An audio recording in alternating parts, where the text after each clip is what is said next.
After a long workout, what better way to reward yourself than with a hearty but healthy meal? Traditionally made, chicken tikka masala is very high in calories. However, with some simple tricks, we can cut that right back and still deliver on taste. Because we're on a diet, we need to remove the amount of fat that's in a dish. Starting off, we've taken the skin from my chicken crown. Now, a crown is the two breasts still on the bone, okay? So just gently remove the skin. If you need to, just loosen it off with a sharp knife. And then the next thing I want to do is just score it or slash it. It's going to allow us to get the flavour and marinade into the chicken. My Tikka Marinade starts with zero-fat Greek yoghurt. Add a big bit of grated ginger, 4 cloves of grated garlic, medium-heat curry powder, and hot smoked paprika. Then you just give it a good mix. Then it just forms this lovely orangey thick tikka masala paste. Just going to add the juice, half a lemon, a pinch of salt. Then I'm going to take my chicken crown and massage this paste into the meat and flavour it right up. And you can see why we've put those slashes in it now, because all of this lovely flavour and marinade is going to be able to work its way into the chicken. But first of all, we're going to leave it to marinate overnight in the fridge. Here's one that I put in yesterday, and it started taking on all those flavours. I'm now going to stick it into an oven at 120 degrees centigrade for 2 hours. Now, that sounds quite low, but don't worry. We're just trying to get it cooked on the bone and stay nice and moist. When it comes out of the oven, leave it to cool.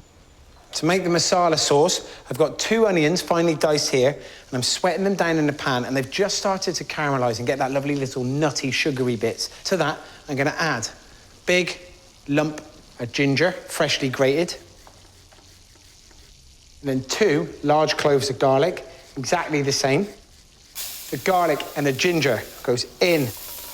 Now into the pan, I'm going to add my spice in. Firstly, 2 teaspoons of hot smoked paprika, and then 2 teaspoons of ground coriander.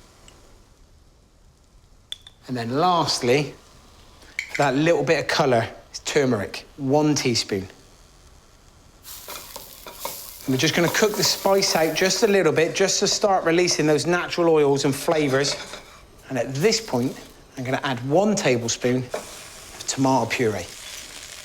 And then just as that tomato puree is also beginning to caramelise, this is the point where you add the liquid, and that's going to come from 1 tin of chopped tomatoes. Because this is quite thick, I'm going to add about 300 mils of water. I'm going to bring it up to the boil, turn it down to a simmer. We're going to cook it out for about 15 to 20 minutes. Then add 2 chopped peppers. And this pepper goes quite a long way to bulking out and filling this sauce. We're going to cook them out for about 5 minutes. And now, I'm going to move on to our chicken. At this point, it would taste lush and amazing, but I want to give it another layer of flavour. Blowtorch. You can see straight away those spices are toasting and giving us much more flavour. This is going to be delicious. Let the crust cool for a bit, then we're going to get the meat off. So you cut through the spice, down the wishbone. It's beautifully cooked. And then I'm just going to dice the chicken up. And that lovely crust that's on the top. Tell you what, who needs chicken skin when you got that? I'm going to add my chicken to the masala sauce. I mean, how lovely does that look?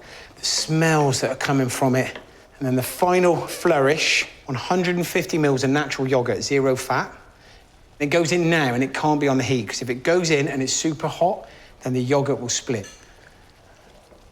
Don't go heavy-handed and smash it all up. Keep those chunks of peppers and chicken together. Finish with a handful of chopped fresh coriander. How amazing is that? Chicken tikka masala with less than half the calories of your average takeaway. It's rich, it's tasty, and enough to satisfy the biggest appetites.